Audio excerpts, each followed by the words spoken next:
Good evening, YouTube. Needlebender 785 Ohio with a full power, well, relatively full power.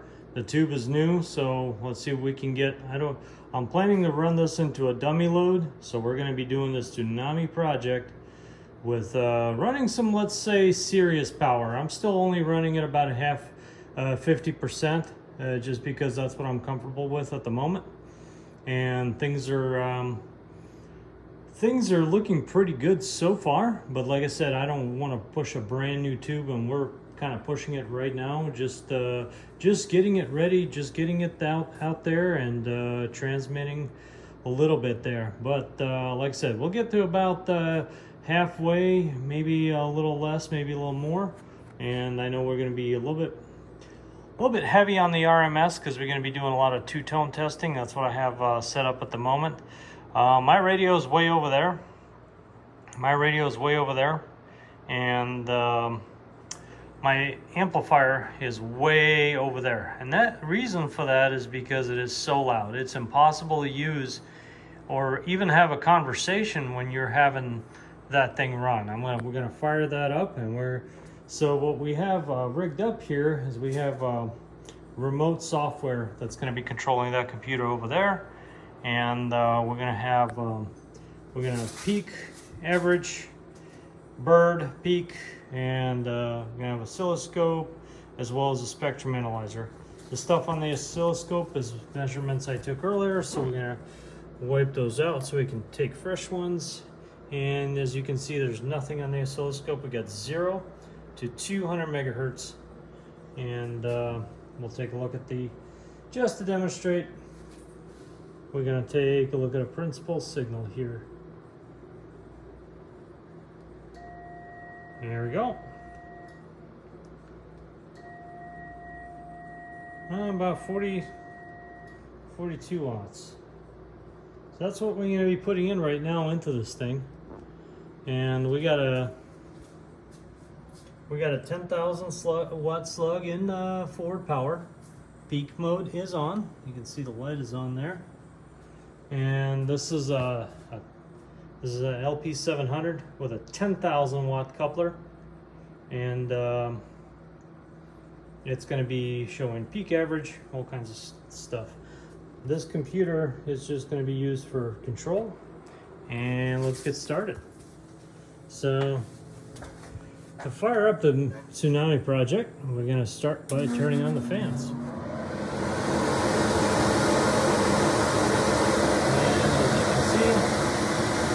Just the fans are on. We're going to turn on our filament.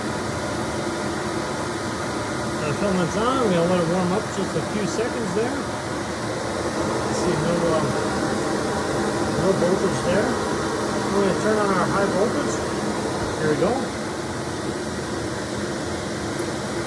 Turning on our high voltage.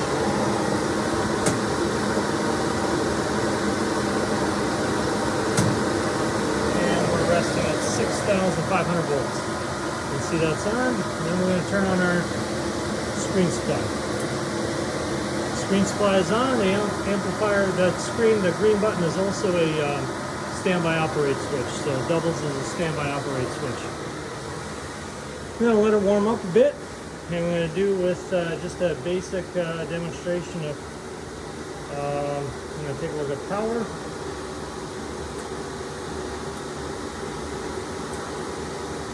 About 6,300.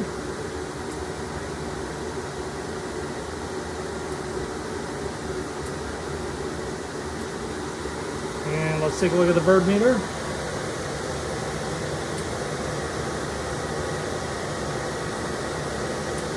That's about 6,000. And that bird meter reads just always a little under what this one does. And now we're going to take a look at the waveform here. So we're going to switch this to that. And now we're looking at the oscilloscope.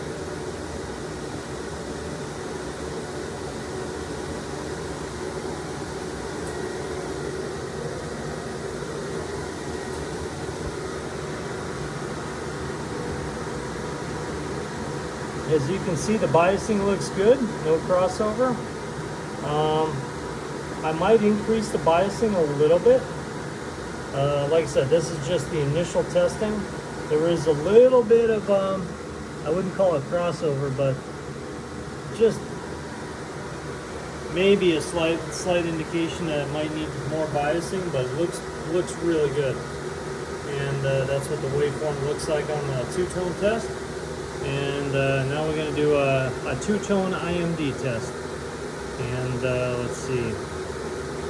We're going to go to System, Power On. We're going to go to two-tone test. And there we go. Now we're going to go to Sweep.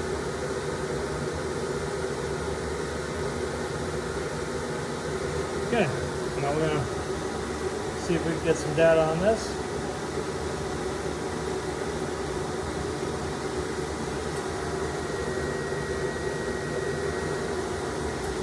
Forgot the switch.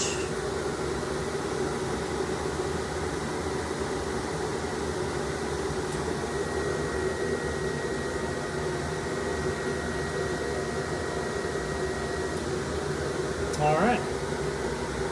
And as you can see, we're about 27 dB down, which is pretty good. Like I said, that bias might need is a little. I think I'm 100 mils under, but it is still a pretty nice waveform and pretty nice results there on the intermodulation distortion. Take a look at the power one more time.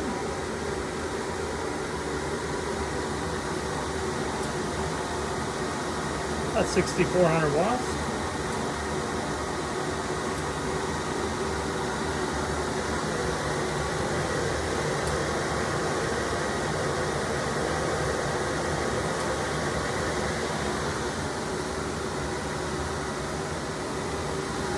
And she is working.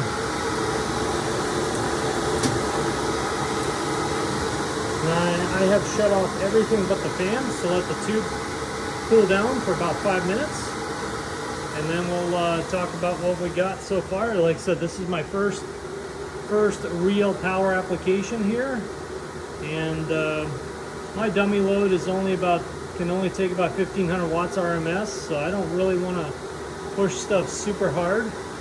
And we're just doing this kind of taking things easy for a first power test.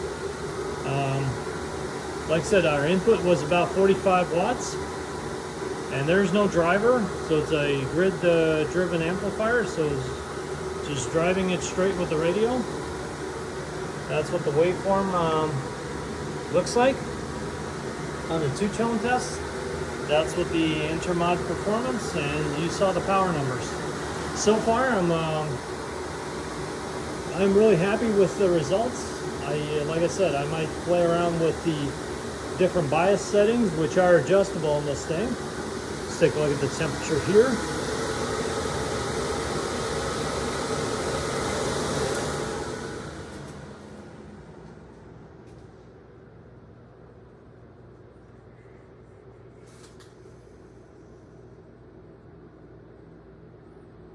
And anyway, so let's get back to the discussion here.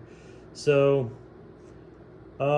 initially had a couple of minor issues with the filtering capacitor on the high voltage side, not the blocker, the filtering capacitor. It sits at the bottom of the plate choke, was no good. That kind of arced itself over, so we replaced it with a nice brand new Vichet. That was like 50 bucks, and that works fantastic, no issues there.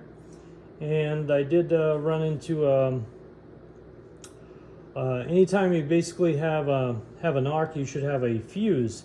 You should have a fuse on your screen, not just a fuse on the high voltage side. You should have a fuse on the screen supply, which I have a fuse now.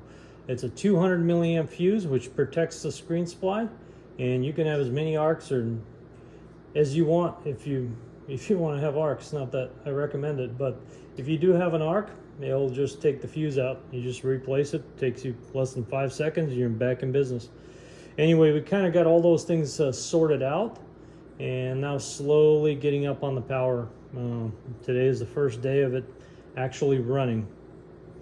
Anyway, I might do another video just when I get maybe a bigger dummy load, and we'll do a little bit higher power. But right now, it's a brand new tube. I've only ran it for a few seconds. Not even, probably doesn't, this tube doesn't even have a full minute of operation. So we're just taking it easy right now. 6,400 watts with 45 watts of drive is pretty good in my book. Anyway, 73s, Needle Bender 785 Ohio with a Tsunami project up and running. 73.